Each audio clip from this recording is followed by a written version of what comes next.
Aloha. It was very nice to meet you today. Tell you what, this is just going to be your regiment or your rudiment every day for 5 minutes here, 5 minutes there. I suggest in the morning, at night. However, that is up to you. I just want you to know this is how I teach the rudiments of ukulele, and what it does gets you a place where you can start playing any and every song that is possibly there underneath the sun. So, as a reminder, when we play this uk, the string closest to our nose is called the G. The thickest string on the ukulele is called the C. Wonderful. The next string after that is the E. Awesome. And then the A string. Now, this G string is a lower G string for most instruments because it's closer to us, meaning the lower the notes, they're closer to us. The higher notes go in timbre, up in pitch or tonicity. That would become slightly higher in pitch. We call that sharpening. So going up, sharpening. Falling flatly is the other way when we take those notes and go downwards. So the notes that we're going to be playing on the ukulele don't really matter so much for our first exercise, which is called a spider exercise.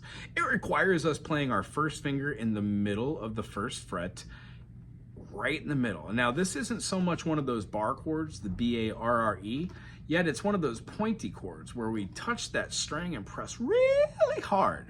The thing I'm going to be looking for is to see that your thumb is staying pretty straight, not so much wrapping up over around, not going sideways and ducking back behind the headstock here, or not being wrapped down here like we're holding the uke with our thumb underneath there magically. Mostly just that we're playing this first fret and we're pressing down here.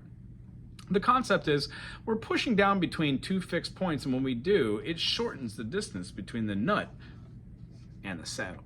Thusly, anything we do here, like this note, that uses open strings, like your C major, giving you the notes C, E, and G, which is a triad, C, E, G, which plays a major chord, and the addition of one more note called a C. The reason being, the A string, if we played it, would give us a chord called a C6 or an A minor 7, as not only do notes have two names, but all chords have two names, let alone many different names when you start adding on other notes and extensions. When we play our first finger and our second finger, thusly our third finger and our fourth finger, all of these want to exhibit that pointy bar type of feeling and have our thumb directly on the back pointing upwards with enough space so when we move our secondary fingers to the next line and play those notations, we don't have a muted note. We actually have a note that rings true. If you have a muted note, try putting your thumb a little bit down further and rolling your hand forward and shaking out your elbow. The process of going through spider exercises should utilize each individual note on each individual fret, consisting of the first 4, giving us 16 opportunities. At the top, we go all the way back down to the bottom. This does a multitude of things as far as stretching your fingers and allowing you to view the fretboard as being one continuous movement of scale notes. If we were to take any one of these notes and not go all the way through, but to go vertically, we would find that from the first fret to the 4th fret makes a quadrant, that the 5th fret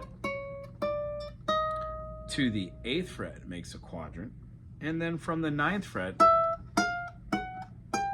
to the 12th fret makes a quadrant. Thusly, repeating again the note that is open, because that is an octave at the 12th fret. The division of do, re, mi, fa, sol, la, ti, and do will be established by saying sometimes we don't always play minor seconds. In a scale, there are only 2 naturally found minor seconds. So when we play the scale, we must have these represented in the vertical form and then the horizontal form.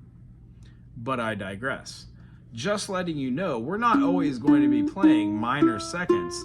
What minor seconds do is they give us fretboard awareness. They work on our motor skills, both hand and eye, if we're looking at them. But what we don't need to do is bend over, because that causes us to put our elbow into our stomach or our crotch. And we need to hold this up wherever it's comfortable. Mine, as I think I said, goes on my belly. It's kind of where it's comfy. If you're having a problem with it digging into the top region here in the armpit or in the top of the chest, we can also hold it side like this and play with arms at an angle. That's not an issue. It just kind of changes the way the thumb feels. But I would love for it to be played traditional. When we play it, to get the loud sound, we use our fingernails. So we just do common back finger strums. When we do the thumb, we do an upward raking of the thumb. But for now, I want you to omit the thumb. And when we play with our first finger. Pluck each one of these with our first finger. And then you don't need to go this fast, but this is what they would look like in fast forward. Really fast forward would dictate that this would give us some sort of motion where we can understand later that these are going to be very useful to traverse the fretboard. Having said that, we also use these for notation recognition. So you can repeat lines and remember exactly where you played a note and be able to replicate that for cadences and music. But what I'm saying is like really intermediate and advanced, but I would love to get you there. The idea is we just start off with the spider exercises to make the webbings on our fingers super strong so we can start pressing down these notes and eventually make bar chords, the things that rely on us pressing down all of the notes and then playing a chord we already know. So for the second exercise, not the spiders, but for the teeter-totters, your chords are going to be an F major and a C major, both of which can be found on the YouTube website, which I'm going to send you here by just simply typing in the chord and then my name. We would play our E string, and then playing it on the first fret gives us the F. When we play our secondary finger, the middle finger, on the G string, the one closest to our nose, we get an A because A is the second fret. When we play the open C and the open A note, we have two A's that are being played, an F and a C. That makes F-A-C, F major. Play down on the 1, rest and put down a secondary finger on the 2, rest and put a secondary finger down on the 3, and then rest one more and then play the same chord with different fingerings on the 1, thusly switching the 2 fingers that were playing them before, and then play on the 1 again. 2, 3, 4, 1, 2, 3, 4. By doing this, you can show that you can go back and forth between chords and then utilize this methodology to play the same notes with different fingerings, thusly building a vocabulary of shapes that can be moved up and then utilized with bar chords. So what we're doing is we're getting these chords strong by learning them in their first fingering positions that generally require open notes like our other chord, C major, 2, 3, 4, 2, 3, 4. When we do this, we get natural rhythm by shaking this hand and only playing on the 1. It'll turn into something like, something in the way she moves, la la la la la la la la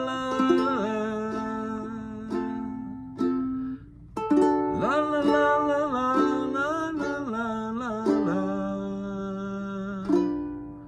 All these chords are super fun and, believe it or not, super simple to play. We just need to put them in context. So the songs that you've heard, you can say, I want to play that. And there are a million tunes on this channel as well. Well, not a million, there's about 6,000 though. Anyway, it's very nice meeting you today. Reach out if you have any questions about your F major and your C major, how to do them with the teeter-totters and keep it going, and then how to utilize the spider exercises. 5 minutes here, 5 minutes there generally goes a long, long way. Eventually, we're going to start playing all the chords from a scale, which would look like our root note, a secondary note, third note, fourth note, fifth note, sixth note, seventh note, and the octave. Do, re, mi, fa, sol, la, ti, do.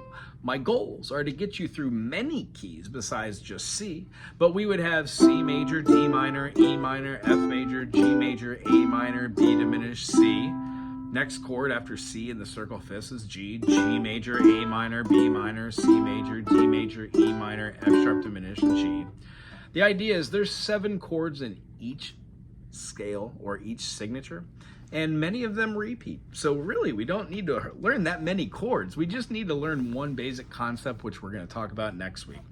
How to take a major that has a 1, 3, 5 and a very happy feeling and flatten the median, which is going to turn it into a minor chord. In the case in point of F major, this A, F, A, C is the median, so we need to flatten it. We show how to use the proper fingerings and what that looks and sounds like, and then playing the C major also into a C minor. Along these lines, we just learn something new each week, and if we don't grasp the concept, we just keep going over it. That's how we learn. Anyway, very nice meeting. Till next time, aloha.